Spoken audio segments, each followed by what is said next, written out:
상가 거래 시 우리가 주의할 점이 여러 가지가 있지만 그래도 제일 신경 쓰이는 부분이 세금입니다.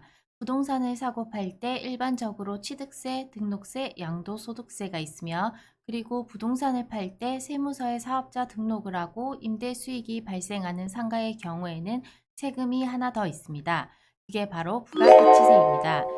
대부분 상가 건물 소유자는 사업자 등록이 되어 있으므로 상가 전체 총 매매가액 중 건물 분의 매매가액에 대해서 부가가치세를 매수자로부터 징수하여 매도자는 세무서에 납부해야 합니다. 그러나 상가 건물 매매 시 대수롭지 않게 생각해서 지나치는 경우가 많아 낭패를 보는 경우가 종종 있습니다. 매매 시 특약란에 부가세 내용이 없으면 건물을 매입하는 입장에서는 모든 거래 대가가 매매 계약서에 기재된 것으로 알고 있을 것이고 매도자는 당연히 매수자가 부담하는 것으로 알고 지나치는 경우가 많습니다. 상가나 건물을 취득할 때 부가세는 건물 가액에서 10%입니다. 예를 들어 건물 가액이 3억 원이고 토지 가액이 7억 원으로 총 10억 원이라고 가정을 한다면 매수자는 건물 가액 3억에 대한 10%를 부가가치세로 내야 합니다. 매도인이 만약 일반 가세자일 경우 상가나 상가 건물 매매 계약서에 건물분 부가세 별도라는 문구를 기재하게 되면 매수인이 일반 가세자이든 간이 가세자 비사업자이든 건물분 매매 가액의 10%를 매수자로부터 받아 매수인에게 세금 계산서를 발행하고 매도인이 신고 납부한다는 뜻이며 매수인이 일반 가세자일 경우 매입세액 공제로 납부한 부가세를 환급받을 수가 있는데 사업자가 없는 경우 환급받기 위해서는 계약 후 20일 이내 세무서에 사업자 신고를 하여야 환급을 받을 수가 있습니다. 그리고 매도인은 정상적으로 부가세를 신고 납부하게 됩니다. 매수인은 매입 신고 계산서를 가지고 일반 가세 사업자임을 증명하는 서류 등으로 부가세를 환급받을 수가 있습니다. 매도인이 만약 간이가세자라면 계약서상 부가세 별도라는 표기는 불필요하고요. 매도인이 간이가세일 경우에는 부가세는 매도인이 부담해야 하는 금액으로 건물분에 대하여 3%의 부가세를 납부하며 간이가세자일 경우 세금 계산서를 발행할 수 없으므로 매수자에게 받아서 내는 것이 아니기 때문에 계약서상 부가세 별도라는 표기가 불필요합니다. 매도인이 만약 비사업자라면 부가세는 발생하지 않습니다. 비사업자일 경우 건물을 가지고 있지만 사업자 등록증이 없는 경우에는 부가세는 발생하지 않습니다. 부가세를 냈다가 다시 되돌려 받는 수고를 없애기 위해 포괄 양수도 계약을 하는 경우가 있는데요.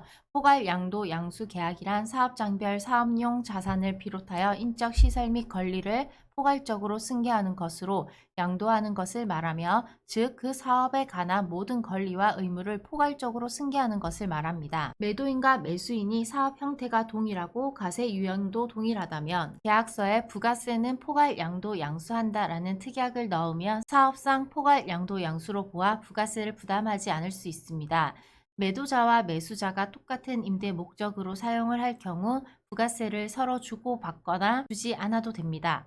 일반 가세자 간의 포괄 양도 양수 계약은 상가 건물 매매 과정에서 부가세 절차상의 복잡한 과정을 생략하기 위한 것이지만 간이 가세자 간의 포괄 양도 양수 계약은 매도인이 건물분 매매액의 3% 부가세를 절세하는 효과가 있습니다.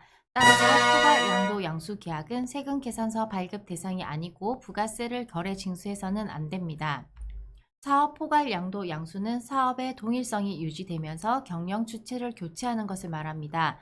본래 사업의 양도는 부가세법상 재화의 공급에 해당되어 부가세가 가세되는 것이 원칙인데 양도인이 양수인에게 부가가치세를 받아서 납부하면 양수인은 나중에 환급받는 구조로 가세 관련 입장에서도 양도인에게 받은 부가세를 양수인에게 다시 환급해 주어야 하므로 실이익이 없습니다. 이렇게 굳이 부가세를 납부했다가 다시 납부했던 부가세를 환급받는 의미 없는 번거로움에 불필요한 절차를 생략하기 위해서 포괄 양도 양수 특약을 표기하여 매수자는 부가세를 납부하지 않아도 되고 또한 환급 신청을 하지 않아도 되기 때문에 쌍방 요건이 충족된다면 상가나 상가 건물 매매 시 부가세 처리는 포괄 양도 양수 계약서를 작성하여 처리하여도 무관합니다. 포괄 양도 양수 요건은 포괄 양도 양수 사실이 확인이 가능해야 하고 이 사항에 대해 계약서에 명시되고 양도 및 양수 대상자가 가세 사업자여야 합니다. 포괄 양수 양도 계약이 성립되기 위해서는 매도자가 일반 가세자이며 매수자도 일반 가세자여야 하는 등 필요 요건이 있으므로 특히 유의해서 요건을 따져야 합니다. 만약 양수 이후 양수자가 면세 사업자 전환 시 사업자 양도가 인정되지 않습니다. 매도인, 매수인 모두 동일하게 일반 가세 적용 임대 사업자의 요건이 충족되면 매수인이 매도인의 사업을 승계하는 조건으로 사업 승계의 일환으로 인정하여 포괄 양도 양수 계약이 성립하게 됩니다. 그리고 포괄 양도 양수 계약 시에는 양도인의 사업 기간과 양수인의 사업 기간을 합산하여 10년간 유지해야 하며 매수인이 사업자 등록을 10년 이내 폐업하거나 면세 사업자로 변경하게 되면 매도인이 부가세를 추징당하는 불리한 점도 있습니다. 그러므로 계약서에 양도인의 사업기간과 양수인의 사업기간을 합산한 상태로 10년 동안 유지한다는 특약 조항을 넣어서 계약서를 작성하는 것이 좋습니다.